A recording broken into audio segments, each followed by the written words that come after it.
Hey everyone, welcome back to Chronic Lore. Before we begin, I'd just like to say a massive thank you to everyone who subscribed, and if you like what I do here, consider subscribing. Or not, we all have free will, or at least the illusion of free will, depending on your philosophical outlook. So, when I was writing the previous video on Hunter x Hunter, it got me thinking about Nan Types and what characters would suit which one. And I thought, why not make a video about it? Every channel needs a series, right? Today we'll be dealing with Kakashi, a ninja who is heavily trained in fighting, but Hisoka comes up with his own Nen classification system based on personality, which can help us classify whatever character we might be talking about in the future, even if they aren't a fighter. And first things first, what are Nen types and what do they do? In total we have 6 Nen types: Enhancer, Transmuter, Conjurer, Specialist, Manipulator, and Emitter. Starting with Enhancers, it's pretty self-explanatory. They use their aura to strengthen themselves and other objects, which makes them an ideal balanced fighter in combat. Transmuters change the properties or quality of their aura to match something else. Conjurers create or conjure objects made from their aura which may or not have special properties. Specialists have unique Nen that produces effects that don't fall into the other categories. Manipulators use their aura to control both inanimate and animate objects. And emitters specialise in detaching their aura from their bodies and controlling it at a distance. These are the basic Nen types, and characters' abilities can fall into multiple categories depending on how they use their Nen to express their Hatsu. Before we begin, just to note, this is all my opinion based off my interpretation of Hunter x Hunter's lore, as well as my analysis of Kakashi's fighting style and his personality.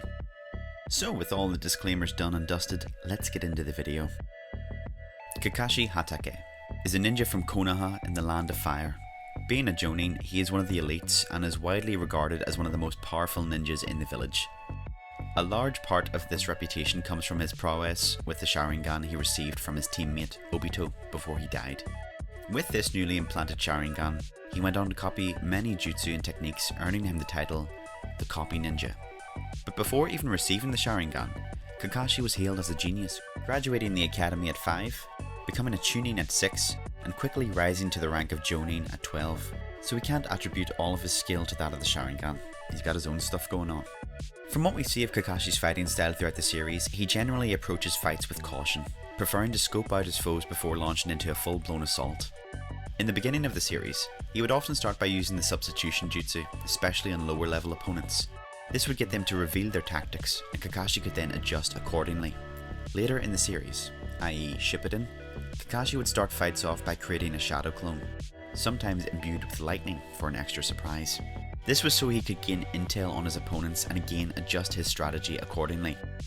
We see that he likes to develop a strategy and have as much information regarding his opponents as possible, coming up with theories on how their abilities work, preferring to eliminate the risk of being surprised by his foes.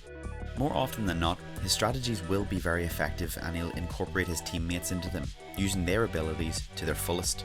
This is perhaps best exemplified when he figures out the connection between his and Obito's Mangekyo Sharingan, and uses Guy, Naruto and himself to land a blow on the intangible Uchiha. Kakashi has been described by others in the series as a master tactician, and was appointed the leader of the 4th Division in the 4th Great Ninja War due to his intellect and leadership abilities. So we see overall that he's a thinker and likes to have a plan in a fight, and when it's in place, he strikes with maximum efficiency. This could stem partly from his time in the Anbu Black Ops, where he operated as an assassin, and had to wait for the opportune moment to swoop in and take his target out. His main attack, the Lightning Blade, being his method of choice. Kakashi has mastered Lightning Release, and he can use all the basic changes in chakra nature, as well as Yin and Yang Release, so he has a very versatile moveset. The jutsu we see him most frequently used throughout the series consist of Lightning, Earth and Water Release, and he most often uses these moves as a setup for his hit and run surprise tactics. His natural affinity lies with lightning, and he has created a versatile set of jutsu around it. Kakashi can imbue objects with lightning as well as clones. He can also use shape transformation to create a lightning hound to attack his opponents from a distance, a lightning cable between 2 clones that can cut through a second stage tailed beast cloaks, and has went on to create purple lightning that can have various effects in the Boruto series, but we'll be focusing on the Naruto series. We can see that with just one element, he has a myriad of options, but with his Earth Release, he can tunnel underground and pop up for surprise attacks, and create elaborate earth walls to block opponents and trap them. With water, he can create a giant vortex and a water dragon to bombard his opponents, and water walls to block fire attacks. He can create these water walls on land, speaking to his mastery over the element as well. And while being well versed in ninjutsu, Kakashi is no slouch when it comes to taijutsu, hand-to-hand combat. Not so skilled as to outdo masters like Guy or Madara, but enough to hold his own with some of the best in the series. He is also physically strong, being able to wield Zabuza's Executioner's Blade with ease, something Suigetsu, someone who specialised in the art of swordplay, struggled to do, and stopping Zabuza from swinging the Demon Wind Shuriken by blocking it with the back of his hand. On top of this, Kakashi is shown to be able to open at least one of the 8 inner gates, augmenting his strength even further. Kakashi's approach to battle is measured and level-headed, and he will use decoy tactics to get up close and personal to his opponents to deal the finishing blow. Fitting for someone who had previous experience being an assassin. So let's see where his abilities and fighting style land him on the spectrum of Nen categories. But bear in mind that we still have the personality analysis to go. Starting with Enhancer, while I did say that Kakashi is quite a balanced and versatile fighter, I meant that more in his approach to battle. Yes, he's above average when it comes to strength, but stamina and defense wise, for most of the series he's about average and a bit of a glass cannon at times. Great attack potency, but not the best defensively. I think of an Enhancer as someone who is able to dish out a beating as well as endure any attacks that may be thrown at them. I don't think that quite lines up with his fighting style. Transmuter, on the other hand, seems like it could be a more suitable Nen category for Kakashi. The immediate comparison is to that of Killua, a transmuter who has a similar affinity for electricity and can use it in a variety of ways. Kakashi's wide range of jutsu and knowledge of the changes in chakra nature could be compared to transmuting one's aura and changing it to mimic different properties. From the transmuters that we see in the series like Killua, Silva, Zeno and Hisoka, they tend to employ those diversionary tactics in order to find an opening and exploit the opponent's weaknesses. They will also hang back and observe their foes, formulating hypotheses and moving from there. Something which Killua does throughout Hunter x Hunter, and we see Hisoka doing the same thing in his fight with Castro. We may have found the one, but we'll look at the rest to see whether they might hold any value as well. The Conjurer category fits with some of Kakashi's fighting style, especially some of those hit and run tactics we talked about, like the use of the substitution jutsu or summoning shadow clones to act as decoys while he studies the opponent. Kakashi also summons a pack of dogs, sometimes to either bind or sniff out as targets. This would be like a conjurer creating an object for a specific purpose in battle. They also generally take measured approaches to their battles and figure out their opponent's weaknesses and how they can proceed from there. Like Kurapika did in his fight with Uvogin and Shizuku did in her fight with Pike, so another possibility.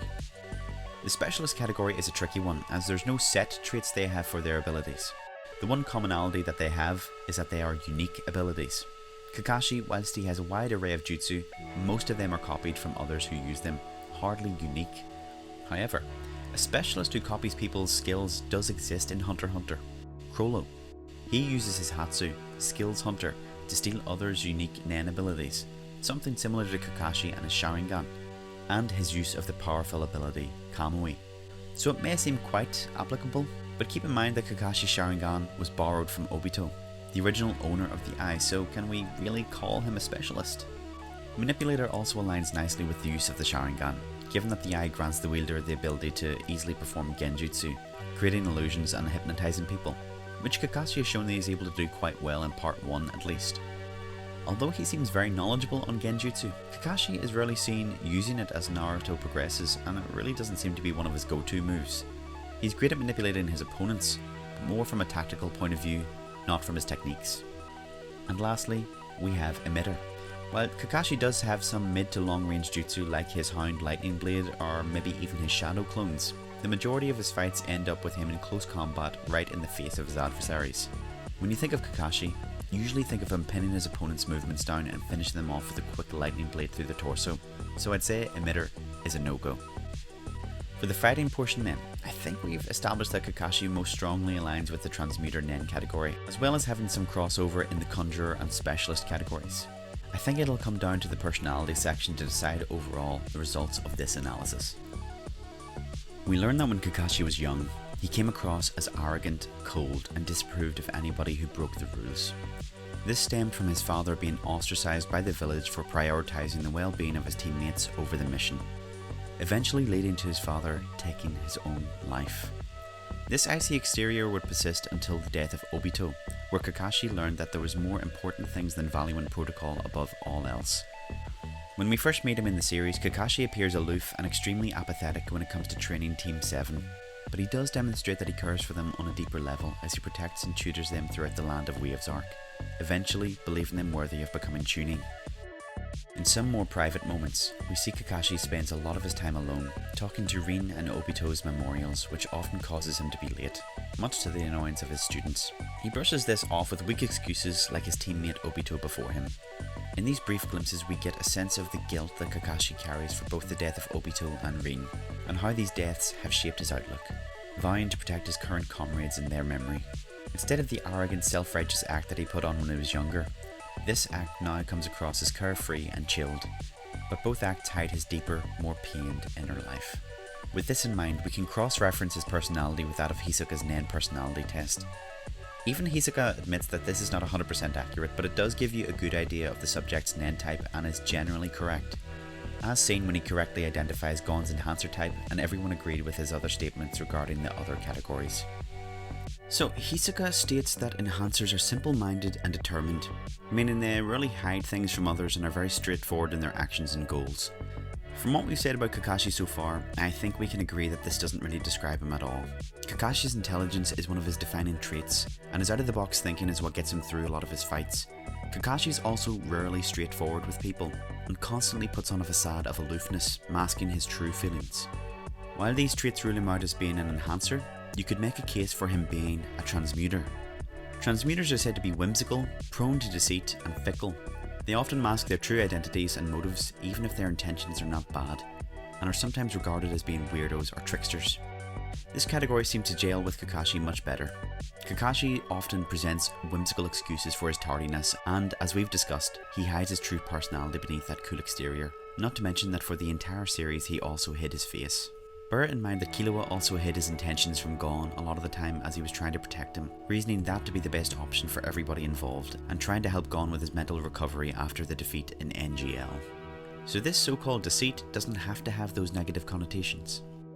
Transmuters are also said to give unique properties to their Nen that reflect their personalities.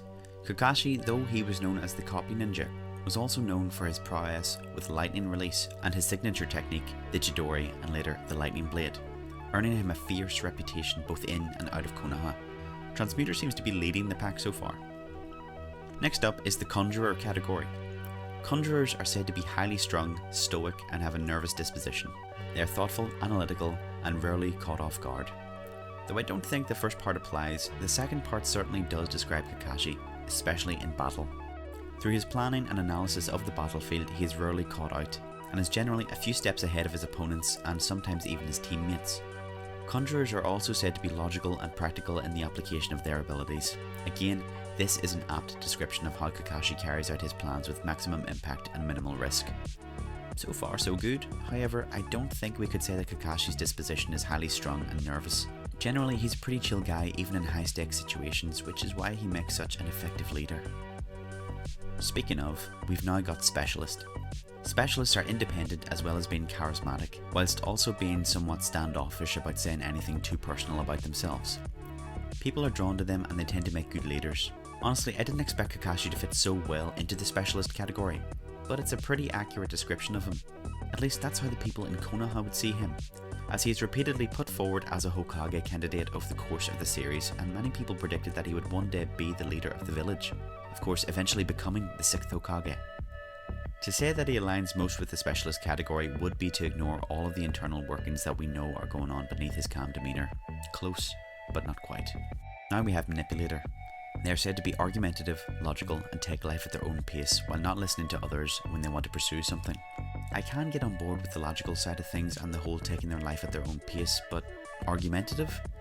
Kakashi is pretty plain spoken at times and even insensitive, but we rarely if ever see him in an argument.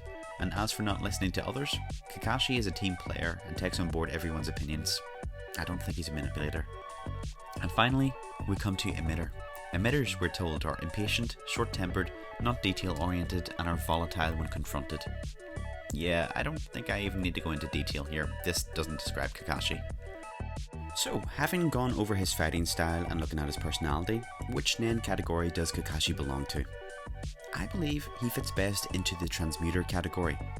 Coming into this, I thought it was going to be close between Transmuter and Conjurer, but I was surprised to find just how well Specialist fits him in some areas, especially when it comes to his Mangekyo Sharingan powers. But I did have to keep in mind that these were essentially borrowed powers. And even with that said, I still think he's more at home in the Transmuter category.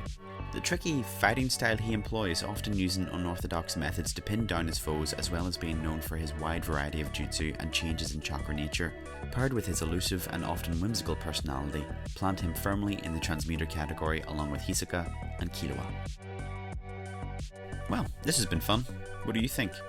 Is Transmuter the right call? Let me know if you agree or disagree down in the comments, and let me know if there are any other characters that you would like me to analyse and see what Nen category they fit into. And if you liked the video, consider subscribing, sharing and starting the conversation. I would really appreciate it. Until next time, this is Joe with Chronic Lore.